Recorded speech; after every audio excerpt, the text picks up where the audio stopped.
And welcome to Nocturnal Frequency Radio here live exclusively on the New Visions Radio Network. And we're back here for another weekend, another Sunday night. And I don't know, Alex, it's been chaotic. It has. It's been really chaotic. I want to, apologize to the listeners, obviously. We had a late start. We were having a little bit of technical difficulties, but we're here. But we're just going to take a short break before we bring our guest on, Peter Sacco. You know what? What's that? Let's just get everything out for the people who want to listen in and, follow us on Twitter at Dark Discussions, Facebook, facebook.com/Nocturnal Frequency, and our obviously, the BBM group. Yep. Yes. And, what else? We're not missing anything else. I think that's everything in terms of following us. Yeah, you said Twitter and Facebook and BBM. I think we got everything. Yeah. And I feel like I'm missing something here before we take our break. Oh. If there's anything new? Yeah. No. See, I even asked the question and answered it for you. Wow. You're such a nice guy. I know.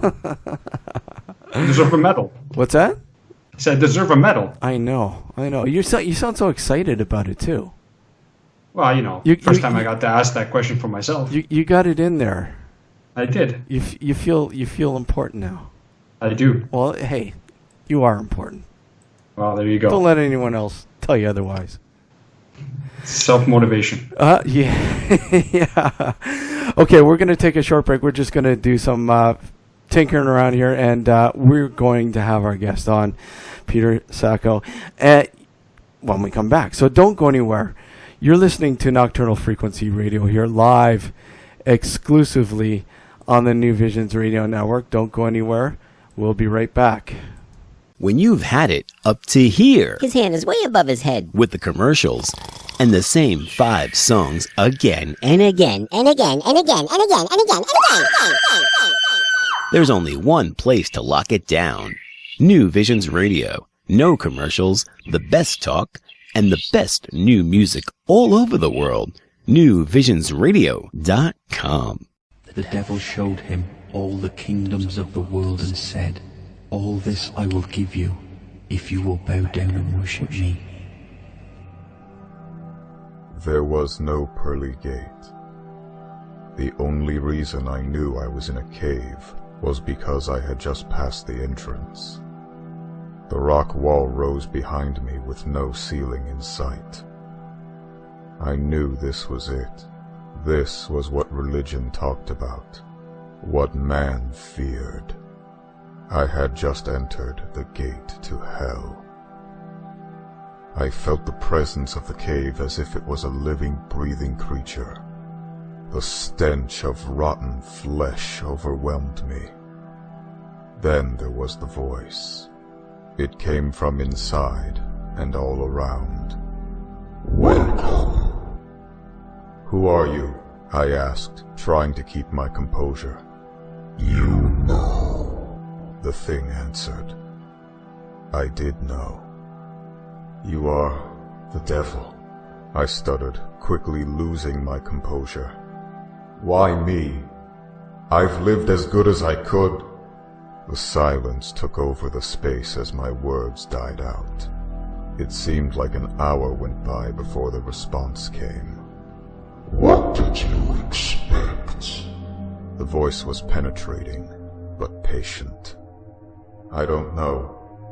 I never believed any of this," I uttered. "Is that why I am here?" Silence. I continued. "They say the greatest trick you ever pulled was convincing the world you don't exist." "No, the greatest trick I ever pulled was convincing the world that there is an alternative." "There is no God?" I shivered. The cave trembled with the words.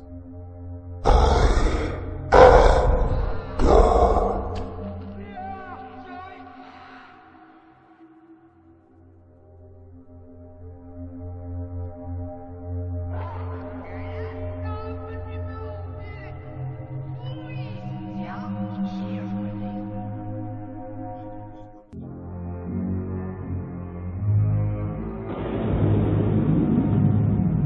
Beyond, the television series that redefines the paranormal.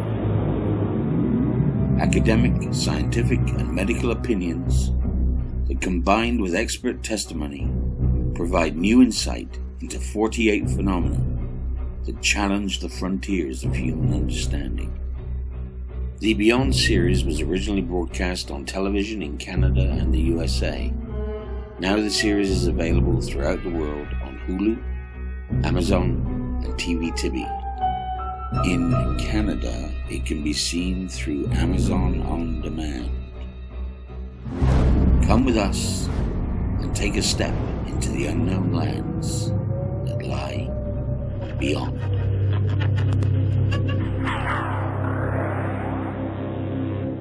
More information at beyondtheseries.com. This is Keith Age, and you're listening to Nocturnal Frequency Radio. Enjoy.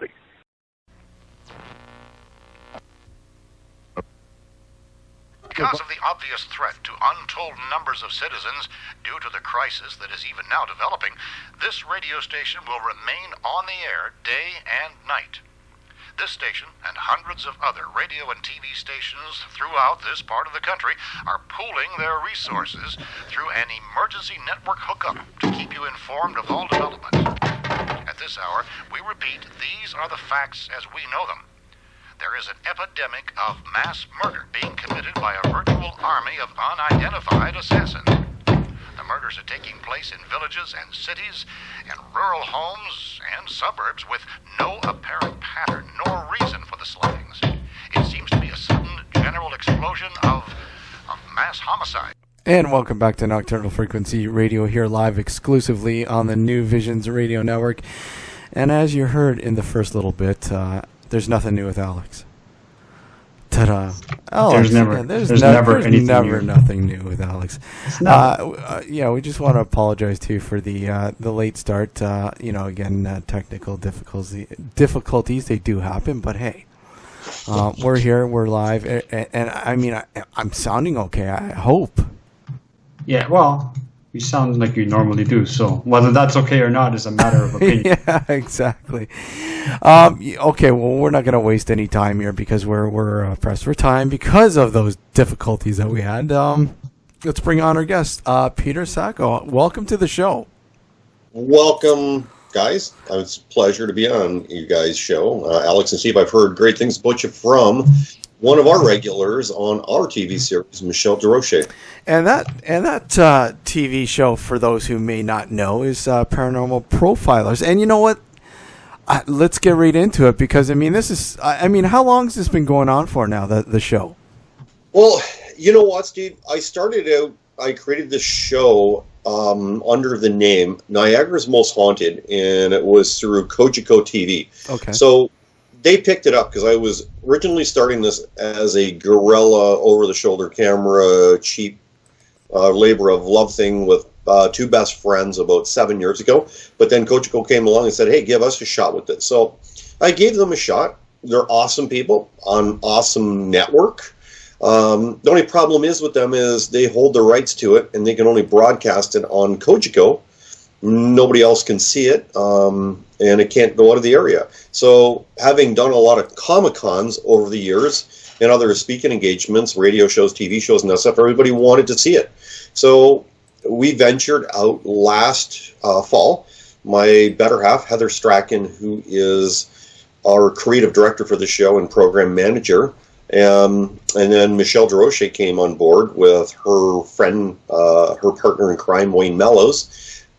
And we got a whole group of others that came on board, and we started this with zero budget, created a station on YouTube, and it has just exploded, and we're really happy with it, because once again, no budget, it's done by volunteers, kids, we've got kids on our show, individuals that have, mild mental health issues that help out. This is their way of getting out. We have cancer survivors, so it's a labor of love.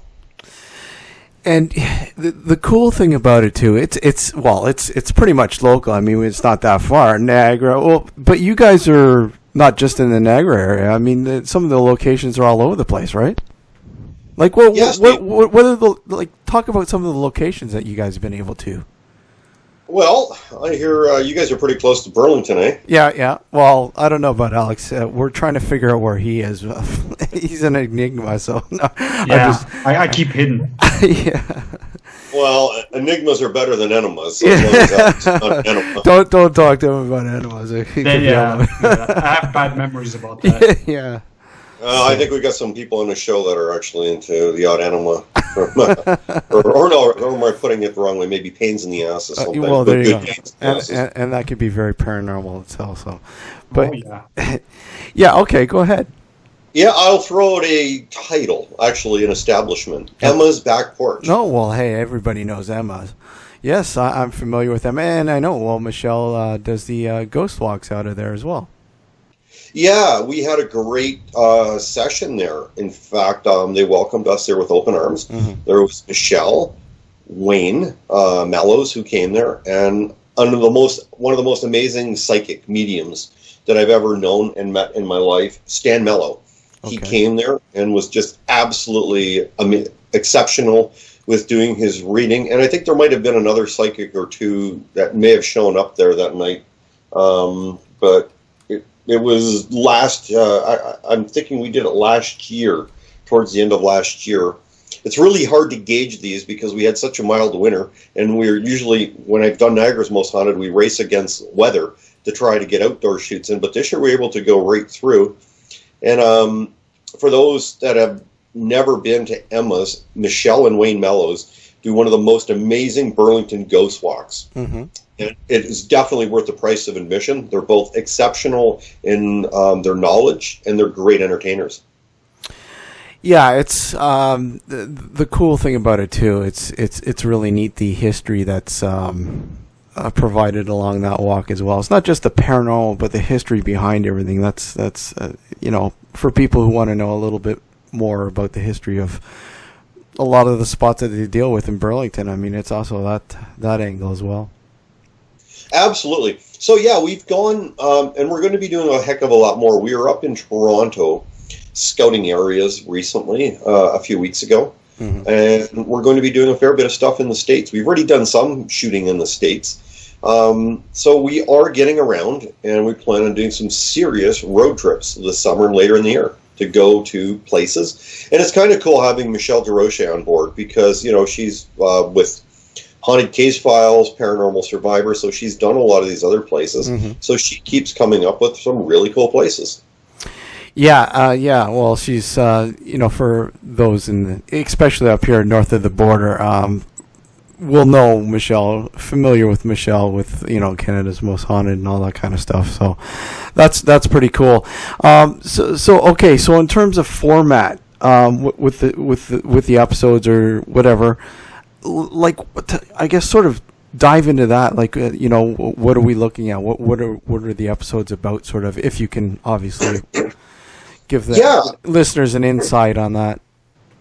Yeah, that's an awesome question. A good lead in you'll be having my better half, and I say that in honest sincerity. Heather Strachan on, who is one of the reasons this show does exist and why it came to pass, because she has a tremendous interest in the paranormal herself and loved watching all the shows. And in fact, it was her that introduced me to Steve DeChevy from the Dead Files. And we have Steve coming up in a later episode this year. But what is really cool with this, Steve, is Heather said, okay, I like your show, Niagara's Most Haunted, but kick it to a new level. With Niagara's Most Haunted, first of all, it was a show created that I loved to promote the Niagara region on a lot of the War of 1812 places and historical landmarks. We have so many tourists coming to the Niagara region every year. Yeah, they see the falls, they see the casino, and they see all the other cool stuff on Clifton Hill. But we have just a plethora of really good historical places. I like to say that Niagara-on-the-Lake, Niagara Falls, has a lot of these landmarks that are our Egyptian pyramids, so to speak, because we are relatively a young country, 150 years old. So with that said, Heather said, you know what? The way your format is with Niagara's Most Haunted is cool, but why don't you now take the paranormal where history and science meets the paranormal? So with that said, Steve and Alex, what we did is we take the folks of these places. First of all, we take places that are generally open to the public. Mm-hmm. You know, you look at a lot of these other paranormal and ghost shows where they go into individual residences. Mm-hmm. Our goal was to kind of stay away from that and go more into public or government-owned places or even personal places that are open to the public. So everybody and anybody can go and check them out as a curiosity Mm-hmm. or an interest. Then with that said, at these places, we have experts that are there, whether they be historians, narrators, the owners of the buildings that can share their stories, the history of it, or somebody that has a historical background. So from that point forward, we then find out who has anecdotal information on any potential ghosts or paranormal activity that goes on there. And what we then do is we do our own little kinds of investigations. We've researched in libraries. And go online. You know, everybody has access to the internet, so it's easy to go online. Heather's done a lot of investigative work that way, and we just finished filming at 3 of the Shaw Festival theaters in Niagara-on-the-Lake, which was an absolute honor to be able to do this. Yeah. For, you know, the most notable theaters in all of Canada. And so we found that there was stories of ghosts and that sort of stuff, so we went to the Niagara-on-the-Lake Historical Museum Library. And Heather and I went and dug in the archives, and we went all the way back to, you know, the beginning of the 1800s to find stuff. So we do that. The next thing that we do is that we bring in a psychic medium. We've been really blessed to have people like Stan Mello, Mm-hmm. as I mentioned earlier, Susan Carter, and we've had other ones over the years with Niagara's Most Haunted that'll be showing up in this, as well as we got some new ones coming on board. So they go do their reading. We then, as I like to say in our episodes, release the hounds. So that would be our own investigators, led by Heather Strachan, Kendra Dyer, and Matt Aubin. And they'll go do their own investigation with everything from an obelisk, ghost radar, EMFs, K2 meters, thermometers, you name it. They're the experts in that, and I just sit on the sidelines and let them do their awesome job. And then we kick it off finally with Michelle DeRoche and Wayne Mellows. They come in with her ghost box, Portal 1, which is the most amazing Tesla box made. Michelle had it specially made. So at the end of the day, guys, we then compare notes. These folks are independent of each other. They are not doing this together. One of the mandates that Michelle had brought forward, and Heather is adamant about, the psychics have no idea where they are going. We give them a ballpark close to the building, go sit at a coffee shop or a 7-Eleven 15 minutes prior, and we're going to tell you to come there, so they have no idea where they're going to, so they can't investigate in advance. And it's working out really well. So in a nutshell, that's what we do. And I can relate, because I mean, with my paranormal investigating research over the years, that's exactly how I play it out too. When we bring in a medium or psychic or sensitive or anybody of that nature into the fold, and that's exactly how we play it out. You don't divulge anything and see what they pick up and compare the notes, so to speak. That's a brilliant way of doing it.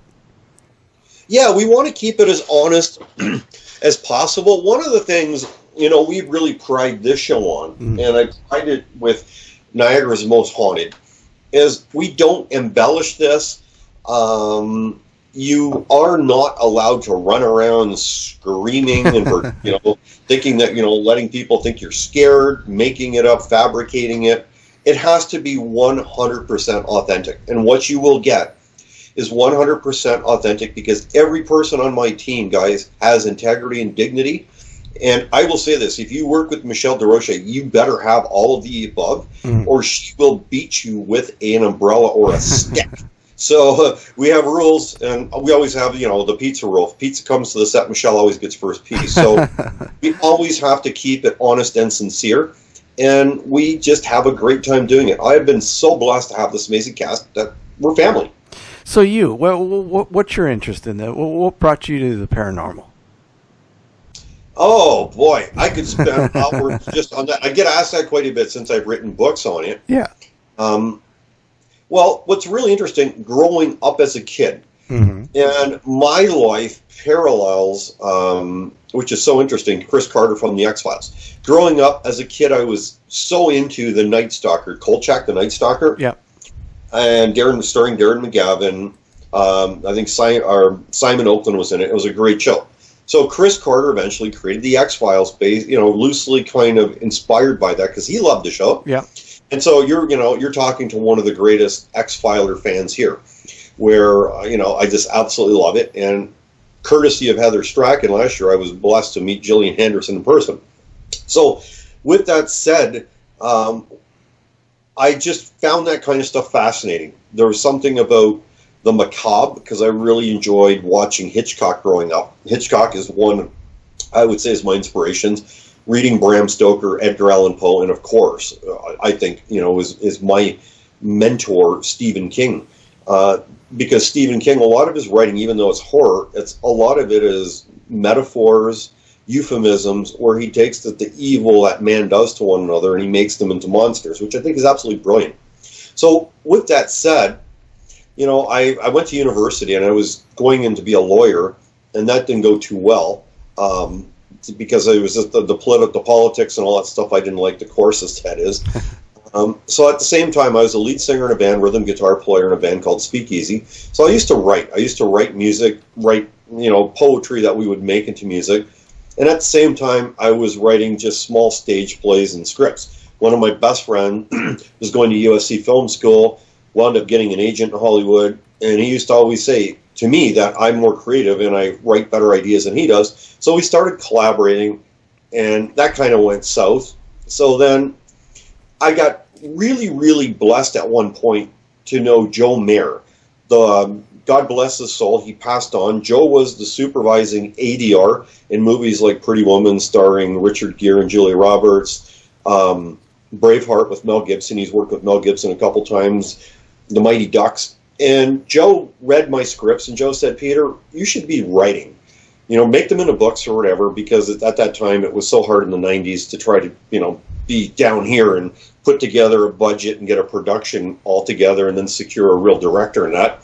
So I started writing. And so with that said, I started just kind of dabbling more in paranormal stuff. And where I think it came to a head, one of the schools that I teach at, I've been a professor now for 20 years in criminal psychology, which is, there are some overlaps, and I could tell you stories on that, where they said, we've heard that in one of your courses you've talked about like some cool stuff that have to do with X-Files.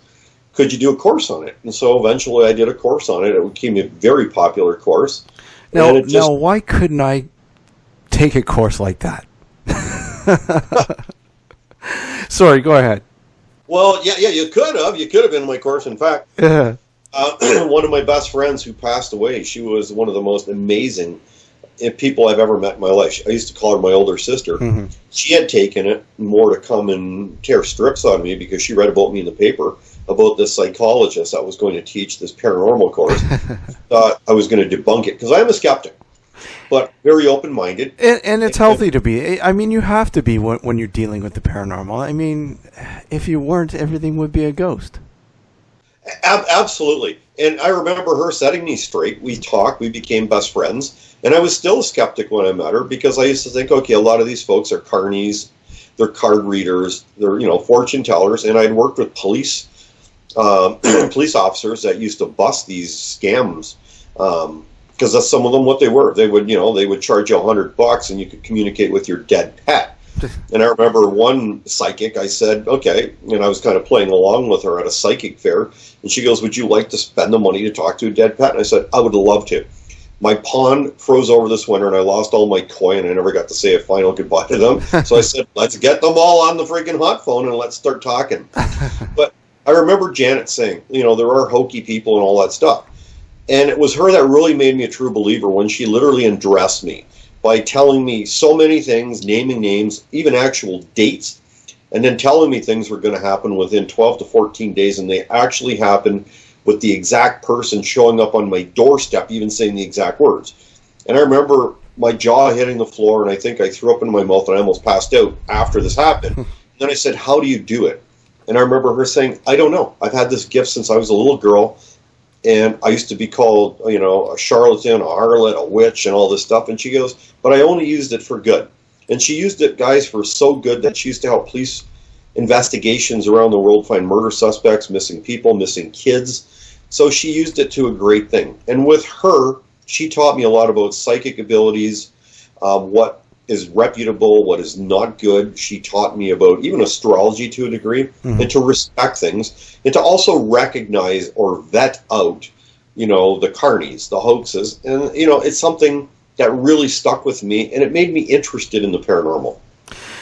Yeah, it's amazing how many, I've been pretty blessed as well when it comes to dealing with somebody who's very, I don't know, I want to say spot on, because there are so many people out there that make the claims that they have these abilities and, more or less charlatans, but there are those out there that are just bang on. It just blows your mind away, especially somebody who is very skeptical about something like this. You're like, wow, how?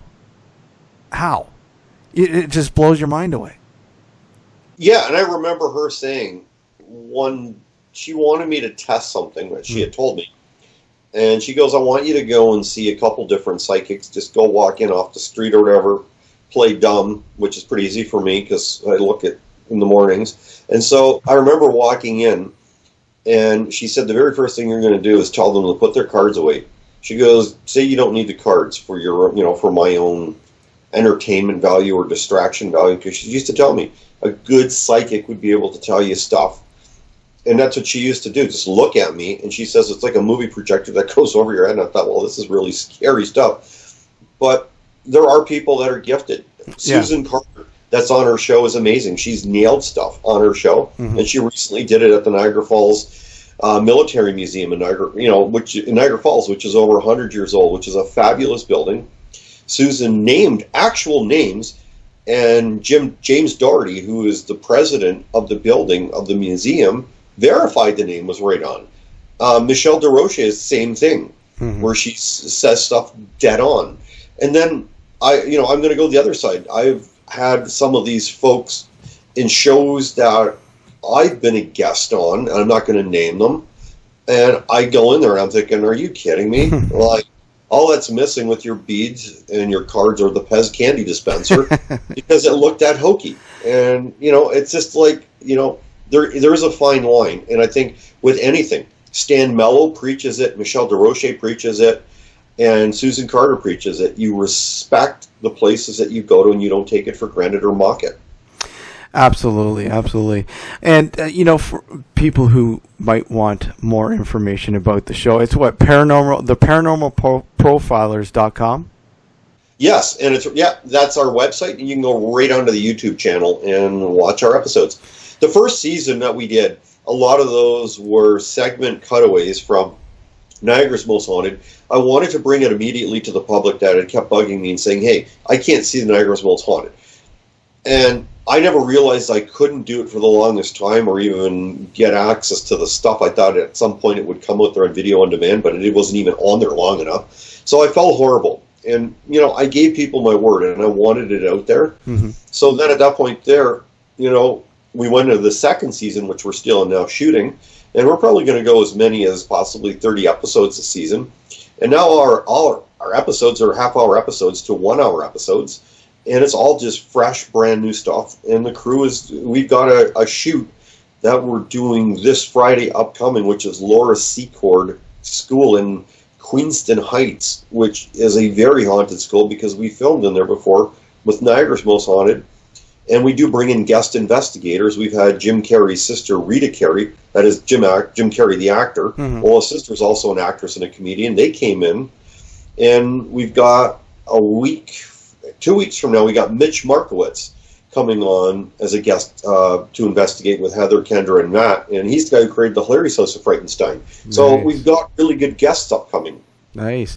Have you guys attempted or have ever thought about doing, because one location that I absolutely love, I've been in there a few times doing some pretty hardcore research, and that's the Grand Theatre in London.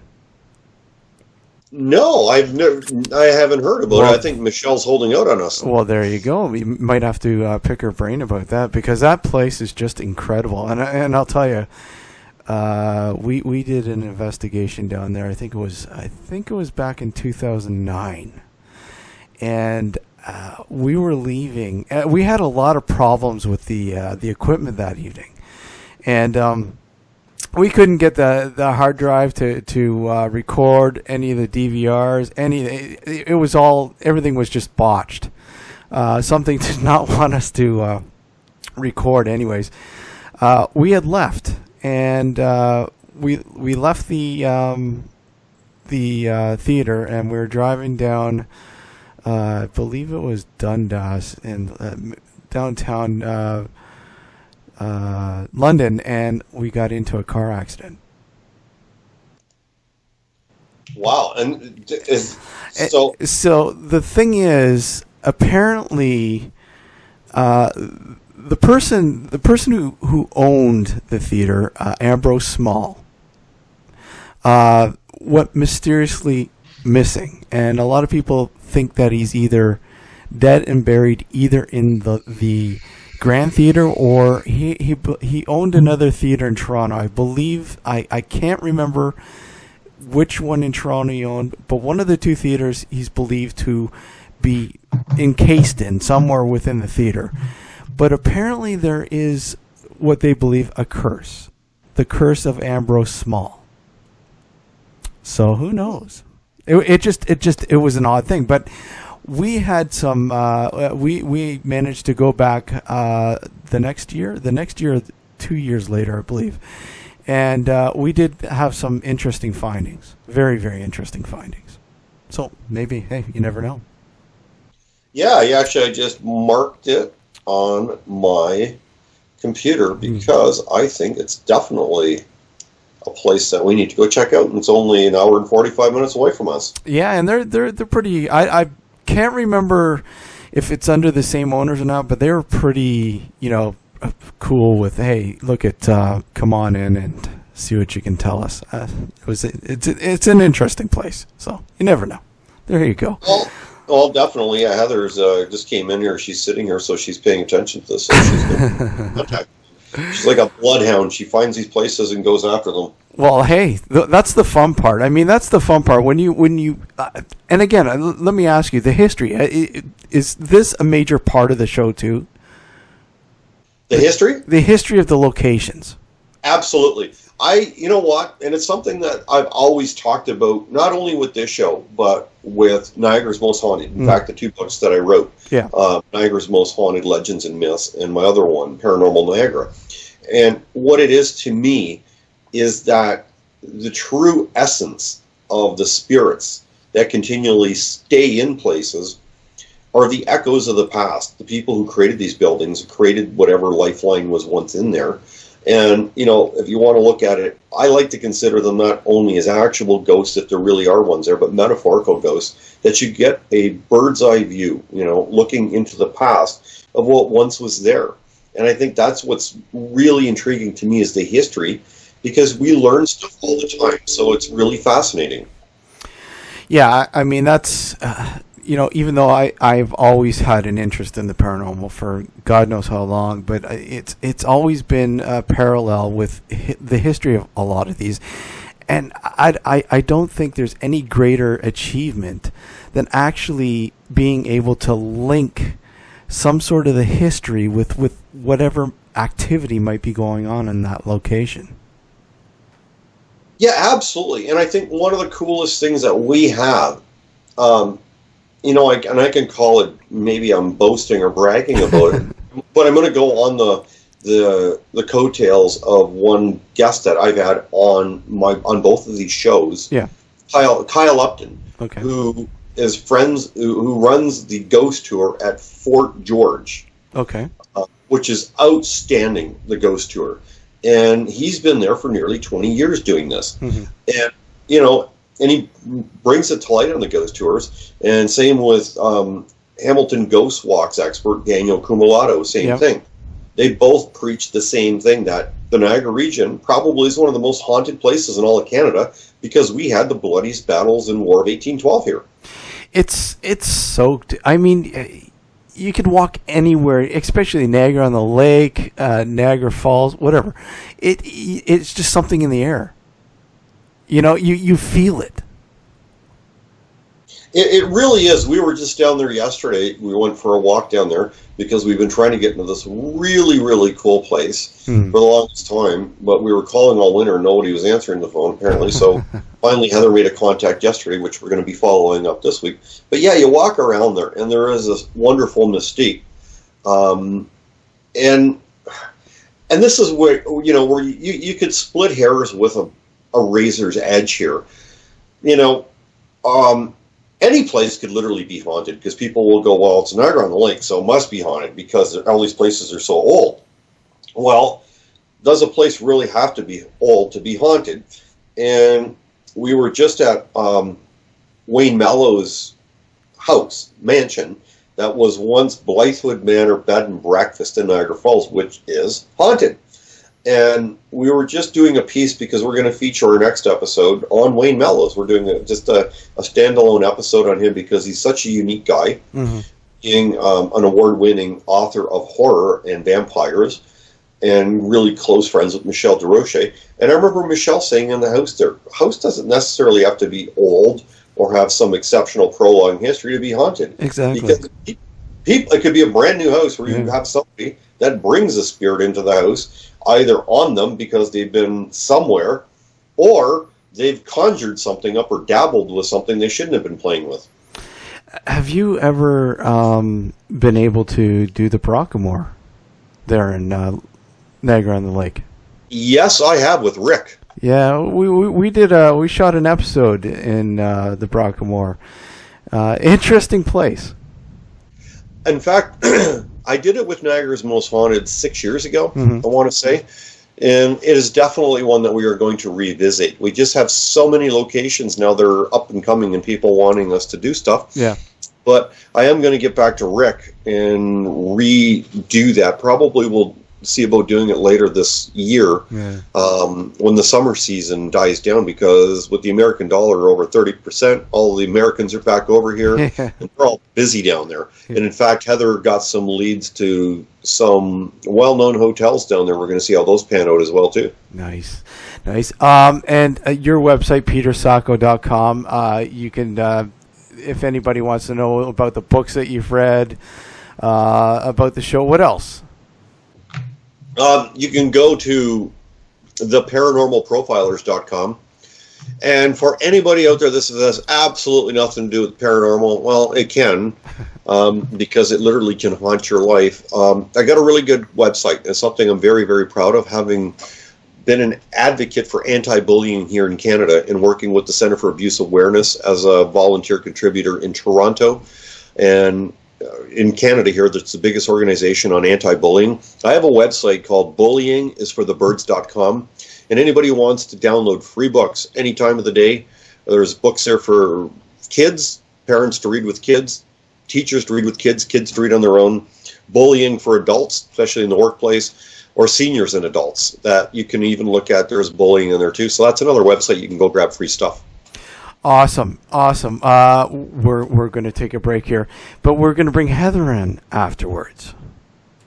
You got it. So when the next voice you hear won't be mine. It'll be a much nicer, pleasant, happier voice. You're not a shapeshifter, are you? Oh, I wish. You know what? I wish I could. Going back to, was it True Blood? Being Sam, I could be a fly on the wall somewhere. Well, Peter, it was great to have you on, and we'd certainly love to have you back on to sort of give us an update with what's going on with the TV show. You got it. Thanks so much, guys, for having me. All right, take care, Peter.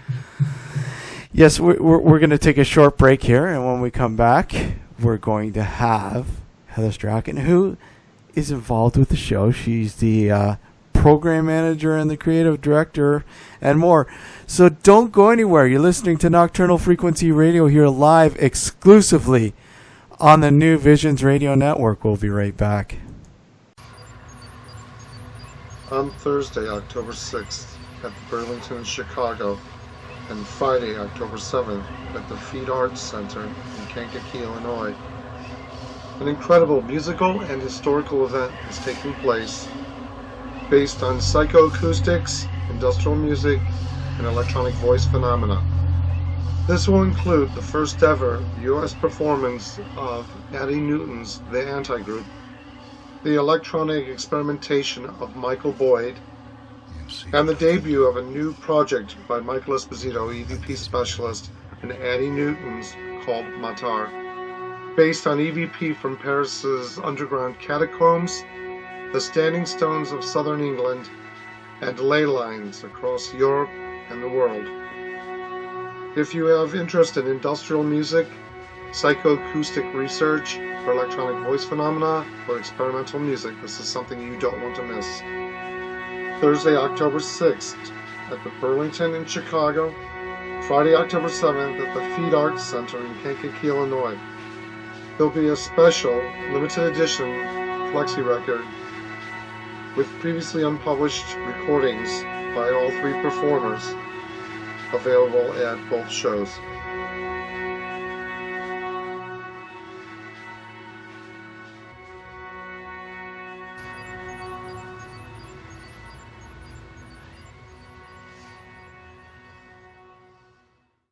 So let me ask you, what makes for good radio? My 5 favorite songs all day long. Play it again. No. As many commercials as physically possible. What? No, why would that be good? Great music, great talk shows, no commercials! Precisely. New Visions Radio gives you no commercials, no nonsense, just the best new music and the best talk all day long, 24/7, 365. NewVisions.radio.com. You're listening to Nocturnal Frequency Radio, hosted by Steve Jenny and his satanic assistant, Alex Fontini, both of whom can't go into churches without vomiting. Before going to Port Robinson Road, I would have been one of those guys that you told me that you were going on a ghost hunt. I wouldn't necessarily laugh at you, but I would think to myself, yeah, that's a waste of time. You know, there's really no point in going. Port Robinson Road is not a horror film, and it shouldn't be confused with the mainstream Hollywood horror films of today.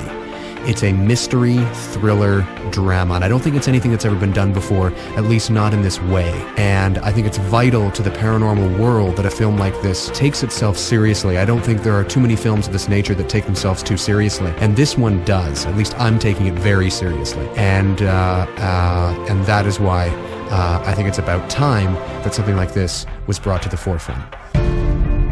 Visit PortRobinsonRoad.com for more information on the feature paranormal film in development.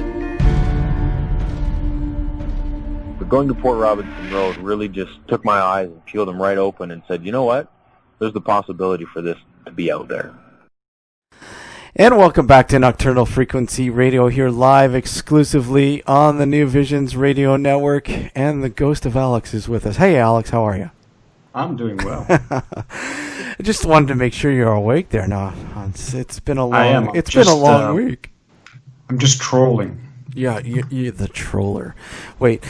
So the first hour, first little bit, minus the technical difficulties that we had. Again, we want to apologize for that, but we're here. We had Peter Sacco on, the Paranormal Profilers.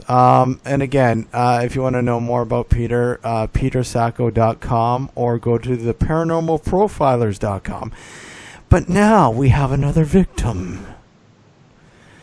Yes, we do. And who might this victim be? We'll have to figure it out. Heather, how are you this evening? I'm great. How are you guys? Good. Thank you for joining us. Well, you're very welcome. Thank you for having me. So, you have a very, very in-depth involvement with the Paranormal Profilers. Did you want to, I guess, start with that? Sure. When Pete was doing Niagara's Most Haunted, he had already said that people wanted to see more of it, and we were unable to get it for them. Or they say, we only watch Netflix. We don't have cable. We've got Bell, not Kojiko, and it's like, oh, sorry, you can't see it. So there was a lot of disappointment out there. So what we did is we came up with a solution, and we sort of went outside the box of what we were really doing at the point with Niagara's Most Haunted, and created the Paranormal Profilers. And there was a lot of hit and miss to get it started, a lot of conversation, going back and forth, deciding exactly how we were going to do this, and and every single episode that we film is still a learning curve, and I think it will be for a very long time to come. So how come the paranormal, Heather? What's your interest in the paranormal? Oh my! I was watching paranormal stuff before it was cool. Anything that I could get my hands on, there's something about it that just intrigues me. And again, a while ago, before I had met Pete, or as I was starting to meet Pete, it was kind of one of my things that I would sort of vet people, And I had asked him, before I even met him, I said, so, tell me what your go-to vacation would be. And, of course, I didn't know he was a profiler at the time. I didn't know anything about him. And so he says, no, you tell me first. I said, you know what? If I could go anywhere, I would want to go to, like, Ireland and tour every single haunted castle. He's like, why? What is it that does it for you? I said, I love the history. I love the stories, and I love walking through these places and just bringing it to life in my mind or with feelings walking through. I just love that. And we've been two peas in a pod ever since. And I didn't know who he was either. I did not know Niagara's Most Haunted. I didn't know anything. So it worked. There you go. And just kind of came together that way. Yeah, it's he seems like he has a lot of I don't know, he full of energy, that's for sure. You can get that just by talking with him, and how he just absolutely it seems to bring a lot to the table. So that's pretty cool. Now with the show itself, like, what are you hoping? What do you hope? What where this might go, where the show might go, period? Well, hopefully, and I think anybody who's doing a show like this and putting this kind of energy into it is, you hope that maybe it might get picked up somewhere, or that people are at least watching it and recognizing it and understanding the time of energy and the work that goes into it and the passion that goes into it. But also not just for us, we've got people like Susan Carter and Stan Mallow, and like we have very talented cameraman Matt Aubin, and also Kendra Dyer, and she's also one of our investigators, and she does camera as well. So you also hope that people kind of watch this and they see the talent in Matt, Kendra, Susan, Stan, and obviously Wayne and Michelle. And Michelle she stands alone on her own. She's fantastic. And so it's not only for us. We want everybody who we're working with just to rise above what they're currently doing and be recognized. And if this goes no further than what we enjoy doing right now, then I'm absolutely fine with that, because I love every moment of doing this. But if it goes further, well, time will tell. And I like the format as Peter laid it out there. It seems very honest, very real, and again, having that sort of science and that skeptical sort of view, but yet, it just, you don't get a lot of that out there. I mean, you do, but it doesn't seem honest, and this kind of seems it gives you that more honesty label about it. And it has to. That was one of the things that we were very very adamant about coming on board, because hey, we've all got day jobs, and when I'm in the world of finance, and if people find out what I do as a hobby, and they say, well, I want to go on and look at it, I don't want them to look at me and say, oh my goodness, I can't believe that's the other side of you. We have to, like I said earlier, we have to still have dignity. And when we're doing this, it has to be honest. It has to be very upfront. If we feel nothing, we will say we feel nothing. If there is something, where we respect the spirits, or anybody who is still with us and who's there at a location, we give the utmost respect. And you have to understand that also when we're doing these ghost box sessions, or we're just talking to them with the K2 meters or the obelisk, other investigative teams have been in there, and these spirits, intelligent spirits, have already gone over their stories so many times, and they've been asked the same questions over and over. So when we're talking to them, we want to be respectful. When we tell them, like, we do understand that you do have people sort of poking the bear all the time and wanting to get information. So we do let them know that we are respectful. If they do have any messages, if they don't want to talk to us, please also let us know, because I have to imagine if that was me, or somebody that I loved, I wouldn't want somebody asking them questions about how they passed, or if they were still hurting, if they lost a loved one. So that is also very, very important. That's awesome. Has there been a location that you guys have been in that you probably your favorite, one that you've really enjoyed? There have been several, actually. Pete was just talking about the Niagara Falls Armory, where we just finished it, and that's kind of close to the heart because I do have military background.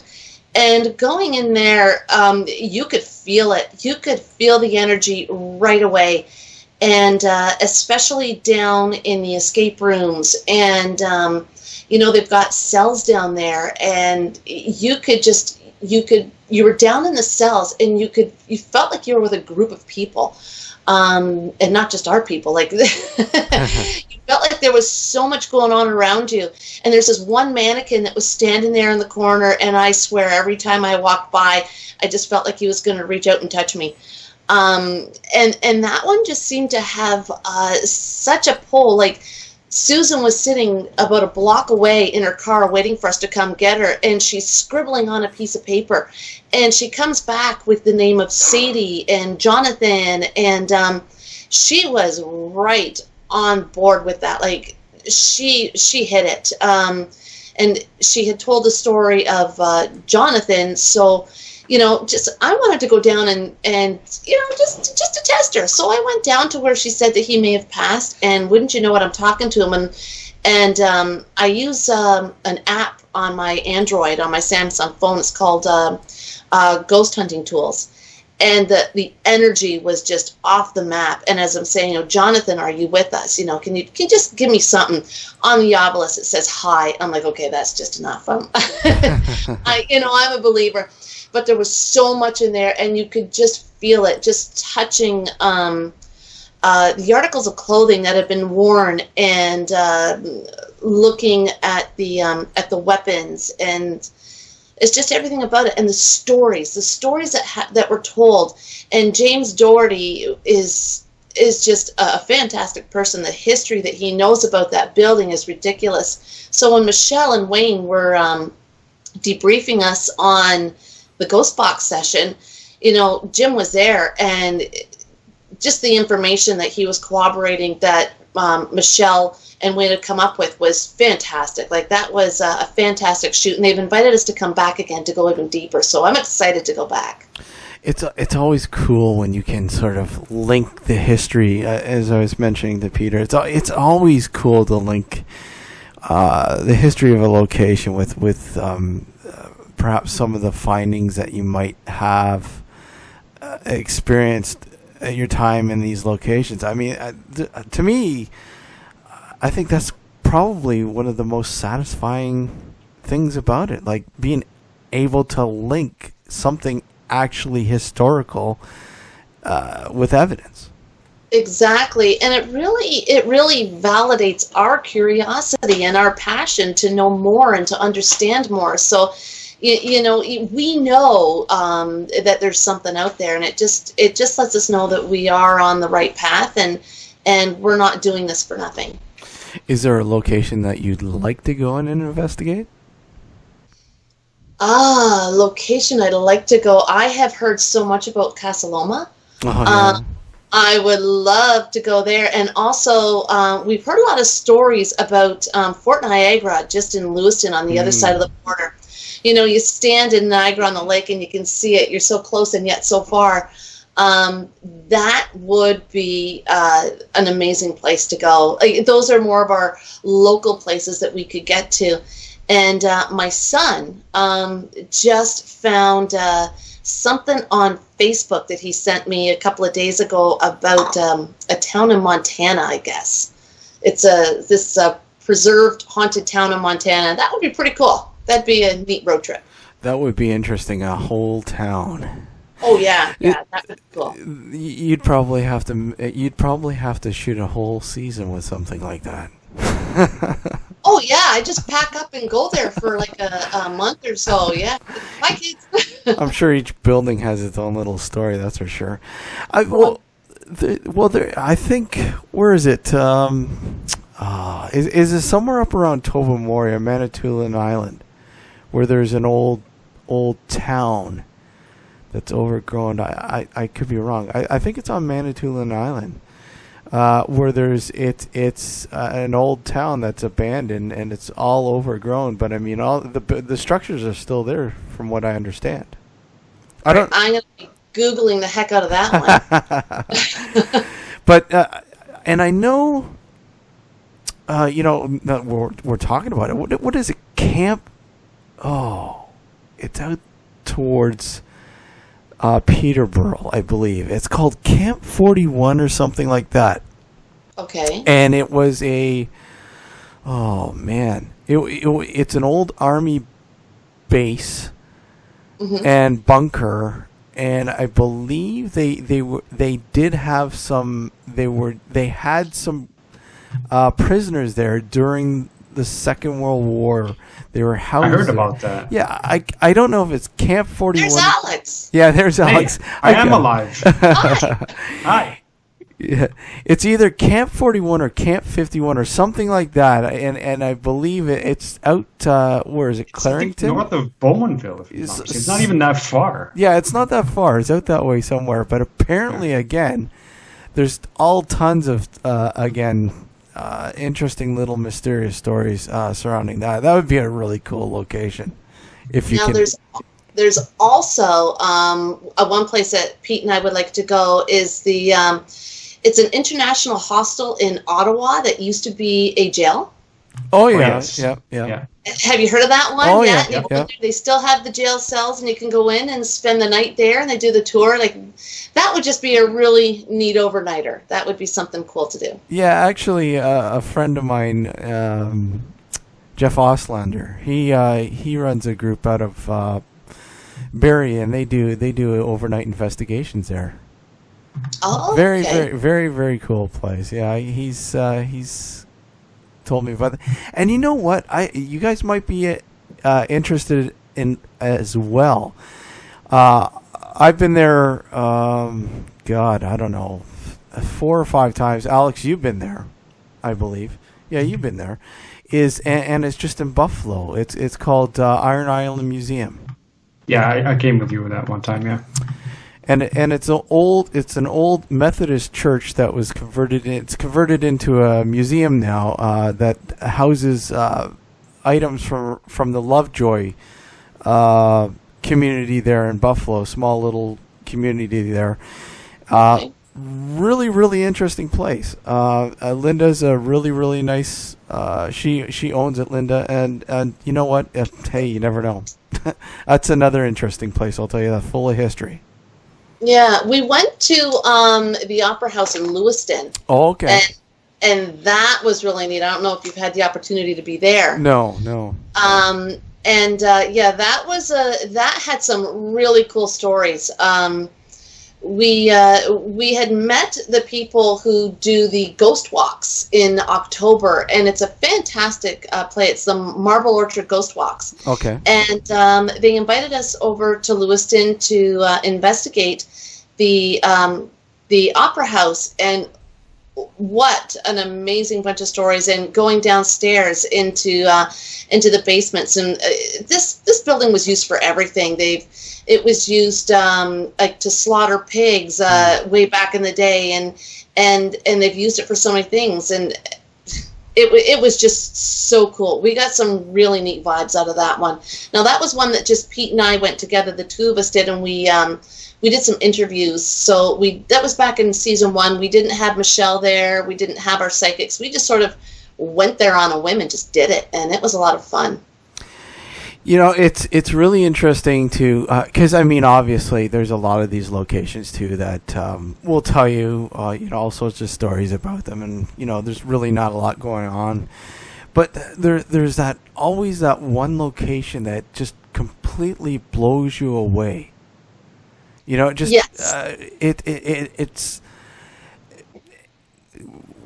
just strange stuff happens. It's so unexplainable. Like I remember doing a location, an old horse farm there in Paris, Ontario, just outside Paris, Ontario. What is it, St. George? I think it's St. George. And the guest house that was there. I wish I knew the owners still, because I could give you the information, but the thing is, they don't own it anymore. But it was just out of this world, man. I mean, I remember the stuff that was going into the guest house that we were coming out with was just completely blowing my mind away. But anyways, that's a whole different thing. And it's always the guest house, isn't it? It's always the guest house. It's always the guest house, yes. Yes. Yeah. No, we did have one location, and I'm not going to say where it was, and we actually did not bring this one to air. And it was it affected all of us. And you can ask anybody on the crew, and we won't go back. There's no way we're set foot in that particular location again. And it's just one of those things where I think each of us had a takeaway for a couple of weeks, and Michelle, God bless her, she was sending out protection everywhere because she could feel it, that we were all affected. And she called Pete. She says, "How's Heather doing these days?" And it's, at the time, I'm moving, getting my house ready to sell and all that, and she's pretty stressed out, but she's like, to keep an eye.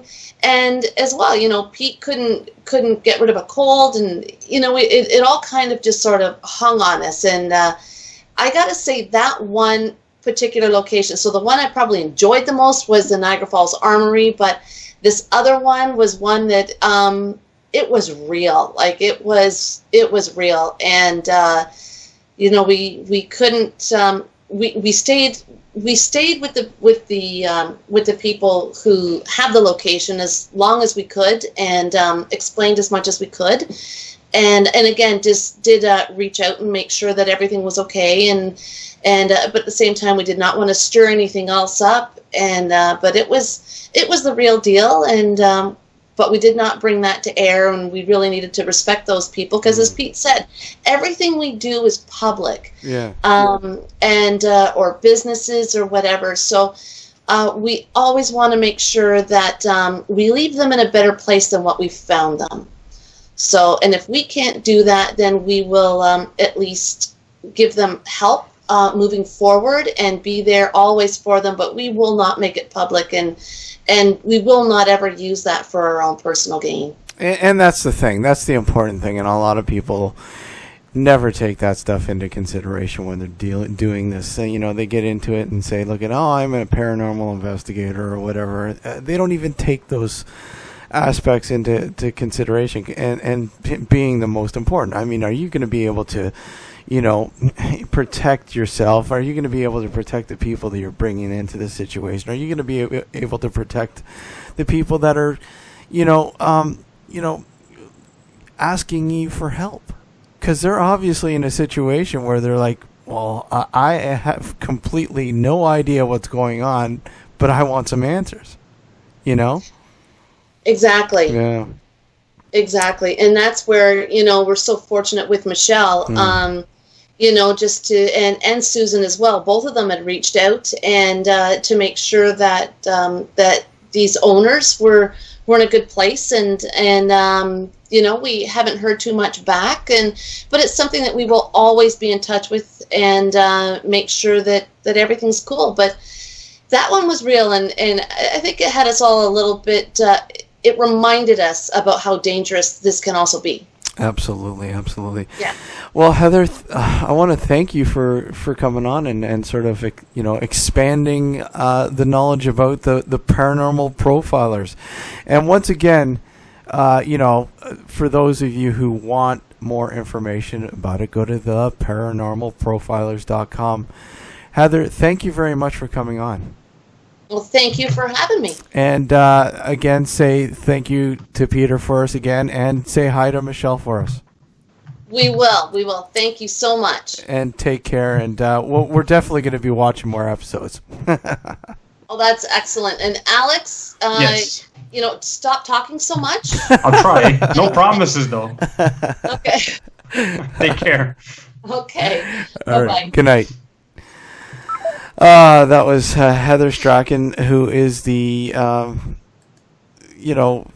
basically one of the major parts behind the Paranormal Profiler. She's a lead investigator with it as well.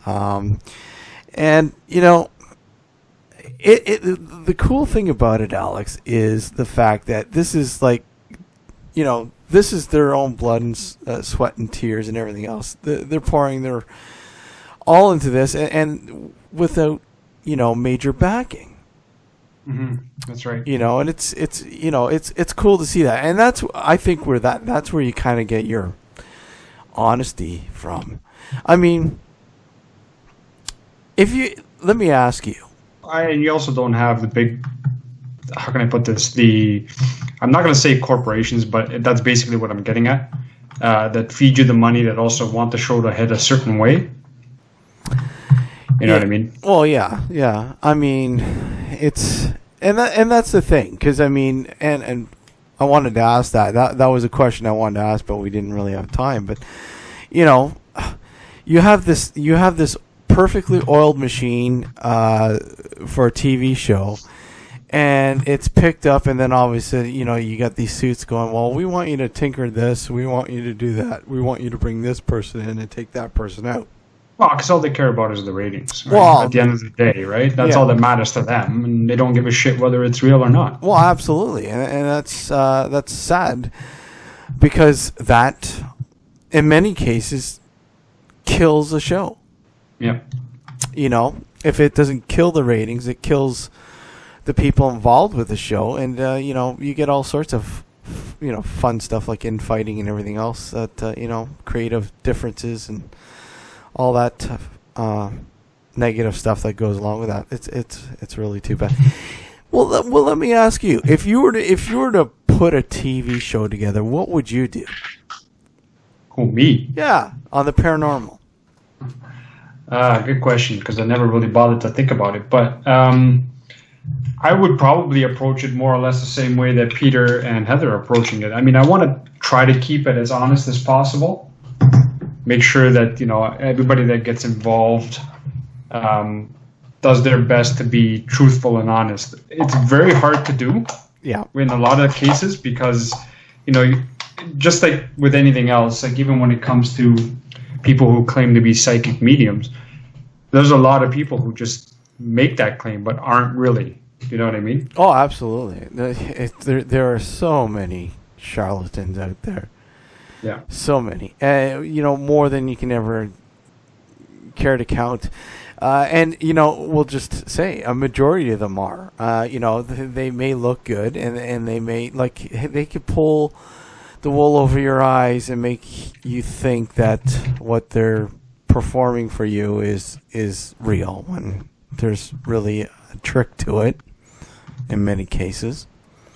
And again, it all comes down to I don't want to say their clientele, but I mean the people that I like to say stock. Mm-hmm. are those who are completely naive to this situation. They don't know any better. And the grieving, for instance, somebody who's grieving for a dead loved one who just passed away or something, and they want to continue some sort of communication with them. You know, you hear this on a daily basis, right? You know, they'll seek out a psychic or whatever to sort of, hey, can you patch me into my loved one who just passed away? Well, yeah, they're weak and vulnerable, and they seek solace, right? And unfortunately, these people take advantage of that. And I mean, the people who are seeking the help, I mean, they're going to spill their guts out. They're going to, without even really wanting to, or without even really knowing. Yeah, they typically don't realize it, and a lot of these so-called psychic mediums take advantage of that because they can read it and they pay attention to that kind of stuff and they play on that, right? Yeah. Yeah. It's unfortunate. It's very unfortunate. And it's very, very difficult to find an honest and truthful, talented psychic medium or what have you, or because a lot of them go by different names nowadays and I have lost count. But it is difficult to find someone who is truthful and who is willing to do it because they want to do it, they want to help, as opposed to getting something back. Yeah. Oh, yeah. Yep, that's exactly it. And, I mean, okay, well, let's put it out there. I mean, what do people have to look for? What should people look for when they're looking for somebody who might be trying to take them for their money and not really helping them? Yeah. I've always gone under the impression that anybody who's truly gifted won't charge you for it. Because if they're truly trying to help you, they won't charge you for it. Yeah, and I mean, you're going to get the odd person say, well, look, they need to make a living. If they do that for a living, yes. But I'm saying that there are people who get involved in the paranormal, make the claim that they're psychic or medium, but aren't really. But they're doing it for their own personal gain as far as their 5 minutes in the spotlight sort of deal. They're not going to charge you for that, obviously. But the ones who truly want to help outside of that realm, they'll help you without charging you, unless that's their business, of course. But then that's where it gets kind of tricky, because how do you tell? If they're in the business of actually giving you readings, it's very difficult to tell. Yeah, it's tough. But again, obviously giving the minimal in terms of information out to them. They'll try to cold read you, body language, all sorts of stuff. There's all sorts of tricks that they'll use. Many of them will. But there are some that, like, for instance, will say, okay, I mean, there's lots of methods out there, and this is just an example. Just give me a picture, and that's it. Mm-hmm. And let me formulate what I sense from that picture. Without knowing a name, without knowing who the person is, and building upon that picture and telling me what that picture says to me, right? Oh, wait a sec. Aren't there apps out there now that has face recognition? I'm just kidding. Yeah. You never know these days, right? Exactly. You don't. So, I don't know. It's tough. Either way you look at it, it's tough. It is extreme. It's tough to find someone who's truly gifted, and I keep trying to not actively look for it, but I mean, if I come across someone and we get into that sort of conversation and they make that claim, then I try to kind of put them to the test to see what they can come up with. And what's your test? I just, like I said, I try very hard not to show any emotion, just like what you were saying earlier, like, because a lot of them will cold read, obviously. Yeah. And I try my hardest. I don't know whether I succeed or not, because anyway, but that's a different story. But I mean, I try not to give anything away and see what they can come up with. Yeah. But and I mean, that's because you and I are pretty much in the know. We pretty much have a handle on some of these people, right? Right. I mean, not to say that we've been fooled before. I know I have. Everybody has. You know, it goes without saying. But I mean, I don't know. It's a gray area, and you just have to beware when you're wanting to deal with a psychic medium, empath, however you want to call them, or whatever they tell you they are, or whatever. I don't know. You just have to beware. Yeah, just be cautious. You know, be cautious and conscious of what you give away. Yeah, exactly. So, well, we're pretty much. Well, let's see. We're coming up to the end of season 9. Yes, we are. End of season 9. This is. I don't know. Are you guys gonna? Are they gonna miss us? I don't know. Time will tell. Again, we I guess what the last date? I don't even have a calendar for me. We June 4th. June 4th. Yeah, that's it. June 4th will be our last broadcast for season 9. And you know, we were talking about having a dark discussions. That'd be nice to go with that. Yeah. And we have a couple possible victims, if you will. I like the word victims. Yes. That we'd like to bring on the show for that. Mm-hmm. Both have been past guests, but different. Because, I mean, most of our dark discussions have been relatively... I mean, most of the people have been on several times. Yes, that's right. So this time, I think we're going to try to make this a little different. Have, you know, fresh perspective. Fresh blood. Fresh blood. And, you know, again, we'll put the notice out there, and hopefully we can get them to come on. I'm almost certain we can get them both on, I think. That'll be good. If they're both available. Yes. We could possibly take on a third person, a third panelist, for our dark discussions, our season finale, which is June 4th. If you know somebody who might be interested on being on the panel, or yourself, let us know.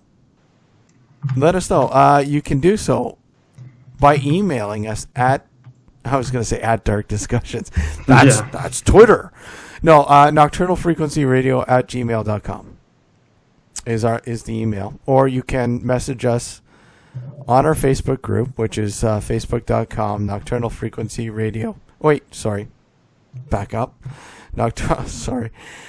Facebook.com / Nocturnal Frequency Radio. That's our Facebook group page. So you can go there as well. Well, you know what? I think we've actually had a record number of guests this year. I think so too. Yeah. You know, I think we have had more guests on the show this season than we've ever had in the past. I mean, we've had a lot of guests on, but we've always had a lot of, not so much down week, but we've had a lot of dark discussions in the past. We haven't really had any this year. No, I don't think we did. I mean, we've had, you know, scenarios where you and I have just ranted, but that's the norm. Well, yeah, that's the norm. That's the norm. So okay. Well, let's get into sort of locations here. Now, if there was a location that here in the general area that you could investigate, where would it be? In the general area? Yeah. Jeez. Just like Heather said, I wouldn't mind actually going to Casa Loma myself and doing it there. Yeah, I like that place. Yeah, it's a cool place. It's a cool place, yeah. And you know, again, it has a lot of history. It does, but it's just one of those things that, you know, I know a lot of people will say that's cheesy, but the point is, I mean, you don't have too many castles here in Canada. You just don't. So to have something like that here, and it has a little bit of history. It, obviously not as history rich as the castles in the UK or in Europe in general, but it has its own history, and it'll be nice to sort of see if there's anything there. Yeah, exactly. It doesn't have that history that those castles do, but yeah, it would be really, really, really, really cool to get in there and do a full investigation. I think, I would love to be able to be in there, like with nobody else in there. Well, obviously, just a group, like just that's it. Yeah, well, lockdown. Yeah, complete lockdown. I'd like to do that, but I don't. There's another place I'd love to do. And it's extremely, extremely difficult. One that our good friend Gord has been able to sort of investigate, and one I'd love to, and that is Century Manor there in Hamilton. Okay, all right. Intriguing place with a very intriguing history. And it's, you know what? I don't know. I think they just had some sort of meeting or something to do with determining the fate of the building. Because from what I understand, there are people that would like to have it demolished. Really? Yes. And it I think would be very sad. I mean, it's the only building or partial part of that building that's standing left. I think it would be a shame for them to destroy it. It's a shame for any historic building to be demolished or anything that has any sort of history. Absolutely. Yeah. There was another building that we had a chance to investigate. But due to the, we went, myself and another member went into the building to give it a go, scout it out. Oh yeah. We had complete access to it. I mean, obviously legally. And that was the old Shadoki Hospital. Yeah, I remember you telling me about that place. Oh man. That would have been a cool place. That would have been it. You know what? It was an awesome. Just in the daytime alone, it was just incredible. But unfortunately, it was in such poor shape. Very, very poor shape, and it was slated for demo, and of course, it was demoed. It's now gone. But we were able to get in there and do a little bit of a scouting mission, sort of. Because I wanted to make sure it was safe enough to go in there and do, to conduct an investigation. Of course, it wasn't because collapsing ceilings, asbestos, and other hazards that were present there, which was sad because it was a very historic building that had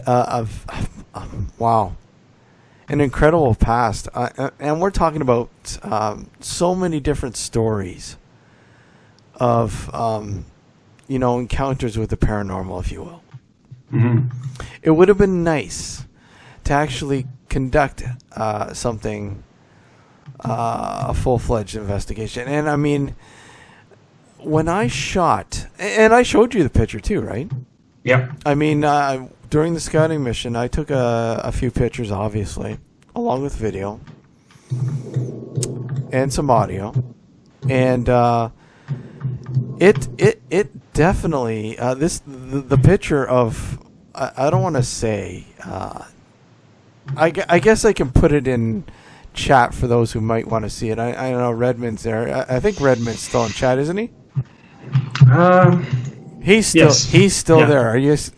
Let us know if you're still alive in chat there.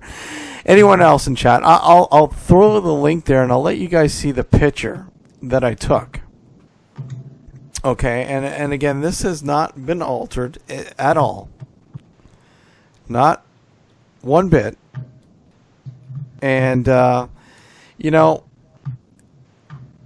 I want you guys to tell me what you think it is, and I shouldn't say that because I've sort of posted in my report what it might be, and this was a while ago, right? Yeah, they may not know where to get that report, so I think it's pretty safe to say that you could do that without worrying.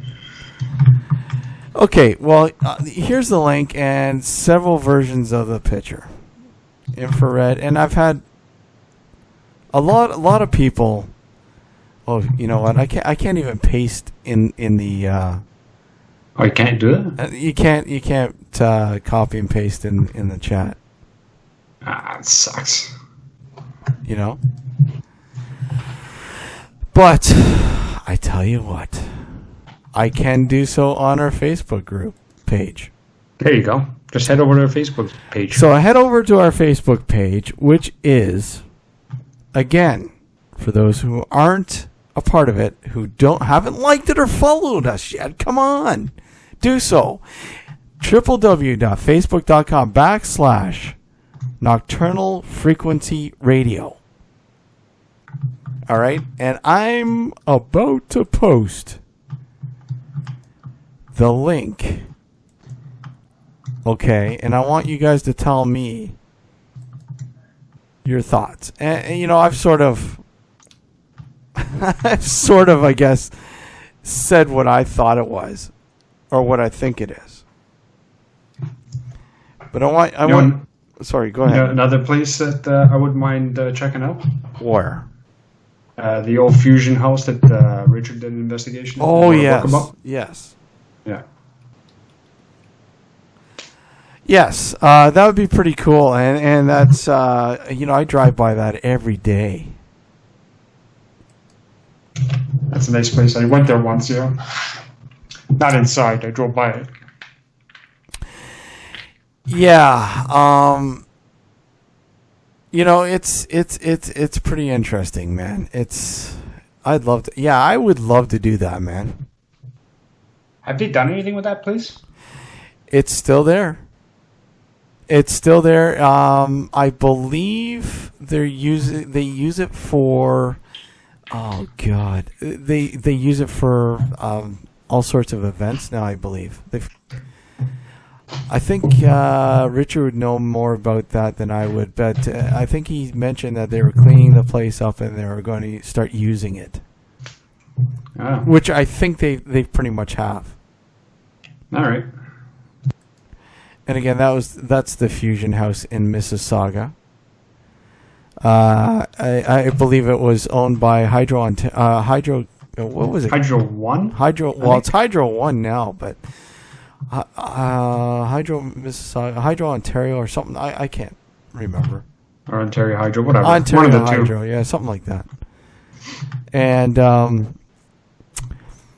there are rumors that they were conducting some shady experiments there that caused that they were testing some kind of cold fusion reactor there. Yes, yeah. Something that we weren't supposed to know about, like usual. Right. Isn't that the way it usually goes? Yeah, something like that. We're not supposed to know. You guys are laymen. You're not supposed to know. God forbid that we get our fingers in the cookie jar and run with the cookies. That's right. Yes. But we love doing that. We love whistleblowing. You know what? It's a cool place, though. You know, It looked cool. Yeah, like I said, I drove by there once. It looks pretty cool. Yeah, even now. I mean, they've got the whole outside of it done up. It's all nice, prim and proper. It's a neat place to go take pictures of and all that kind of stuff. But I'm almost certain they don't allow paranormal investigations of the place anymore. So I mean, Richard was doubt it, yeah. Huh? I doubt they still do. No, well, Richard was damn lucky to get in there. Yeah. You know, and it's again, you could where is that? I mean, he's got that episode is up on YouTube somewhere, isn't it? Yes, it is. Yeah. Well, I don't know if it still is, but it was at one point. Yeah. And, of course, that was hosted by our other good friend, Scott McClellan. Scott McClellan of Carnival Diablo. I mean, anybody could just go check it out. Go to YouTube, type in the Searcher Group, and if it's still there, it'll come up. It should come up. Yeah. Look for the Searcher Group, and then maybe add to that the Fusion House. If it's still on YouTube, it should come up. Yeah. Interesting what they find. Or just buy his book. Yeah, you could do that too. That's, again, Richard Palmisano. Yeah. The Searcher Group. What is it, searchergroup.com or .net? I believe it's .com. I can tell you in a second. Yeah. Hold on. You have to bear with my elephant typing. Yeah, the elephants have been unleashed again. There he goes. And again, while we're doing this, obviously, we would like to thank Peter Sacco and Heather Strachan for coming in, in the first hour and a half. And again, the start of the show, we had some technical difficulties, but again, we want to apologize for that. But, they came on, we were talking about the Paranormal Profilers, which is a TV series that they've been putting together for a while now, and it's quite interesting. So check that out, theparanormalprofilers.com, or check out Peter's website, which is petersacco.com. You found it. I did. It's the searchergroup.ca. Thesearchergroup.ca. And again, I don't know, is the episode on their website? He's got a bunch of stuff here. Let me see. I don't see anything about video. Oh, media. Hang on. YouTube.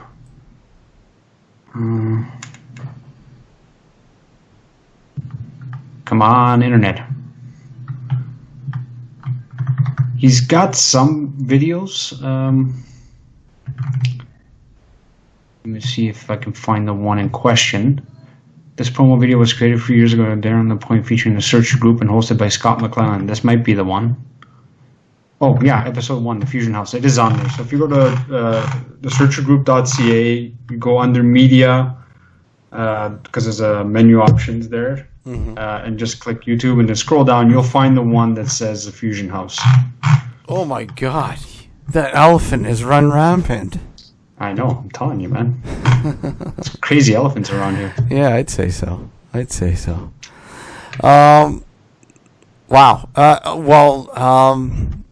Again, we're going to have our June 4th will be our last show for season 9, and we will be going out with a Dark Discussions, and again we will be announcing the 2 panelists. Again, we could possibly go with a third. Again, if somebody is interested in joining us on the panel for our season finale.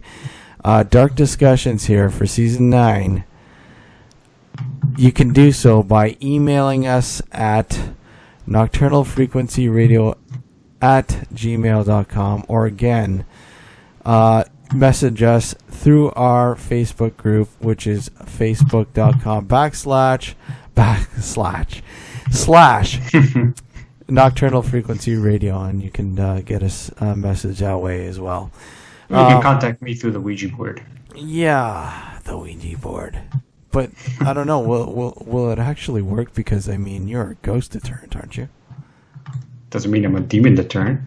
Demons, are they real? I'm a demon.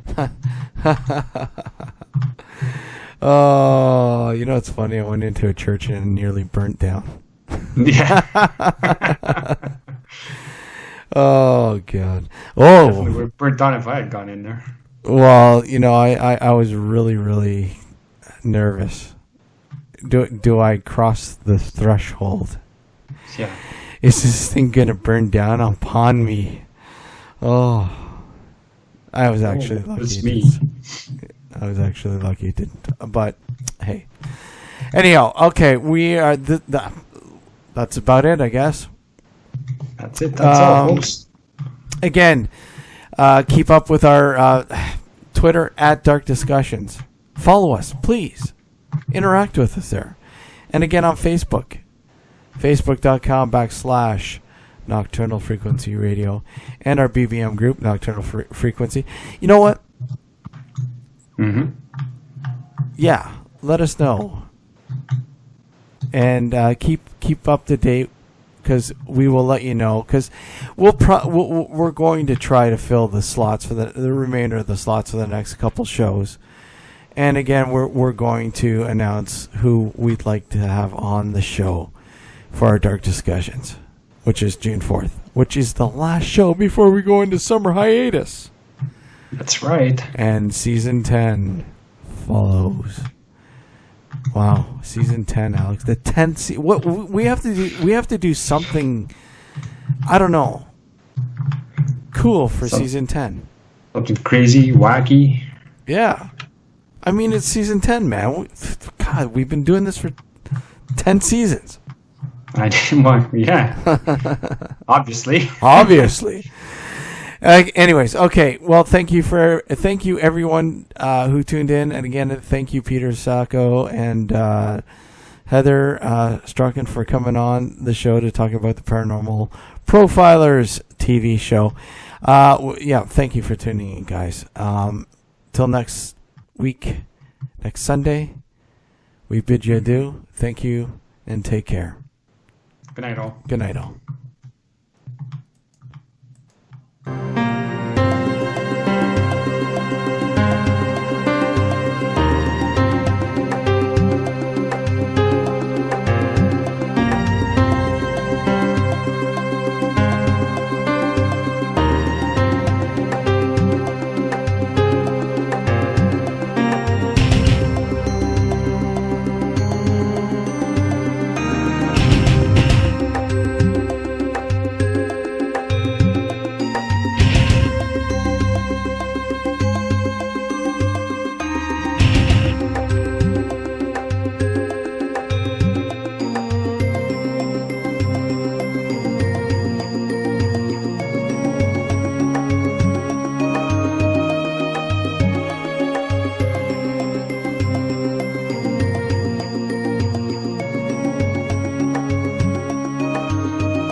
Nocturnal Frequency Radio.